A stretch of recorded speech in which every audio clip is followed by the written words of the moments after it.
Salutare, amici! Je suis votre guide, je vais vous présenter les théâtres romains. Nous commençons par une petite visite du théâtre de Arles. Dressé sur une assise rocheuse facilitant son implantation, le théâtre d'Arles est certainement achevé avant la fin du 1er siècle avant Jésus-Christ, sous le règne de l'empereur Auguste. La cavea mesure plus de 100 mètres de diamètre. Le théâtre peut accueillir jusqu'à 10 000 spectateurs. Derrière la scène, un mur était décoré d'une centaine de colonnes. Des spectacles se sont déroulés jusqu'au 5e siècle après Jésus-Christ. Mais quelles sont les origines du théâtre romain ?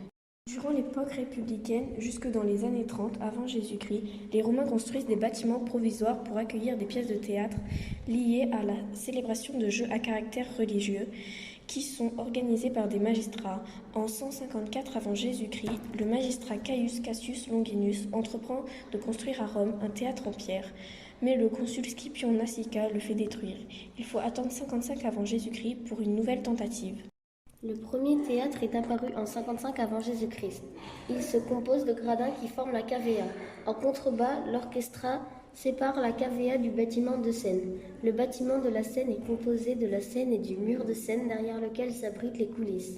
Le théâtre reproduit la hiérarchie de la société romaine.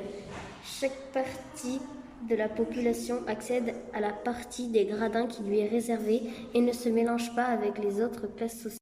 Les sénateurs et les personnes importantes s'installent à l'orchestra sur des sièges mobiles. Les chevaliers occupent la partie inférieure de la cavea. Les citoyens s'installent dans la partie du milieu et le reste de la population s'installe dans les gradins supérieurs. Les théâtres romains sont décorés par des statues qui honorent les dieux, l'empereur, sa famille et les citoyens les plus illustres de la cité. Ces statues sont le plus souvent disposées sur les côtés de la scène ou sur le mur de scène en vue des spectateurs.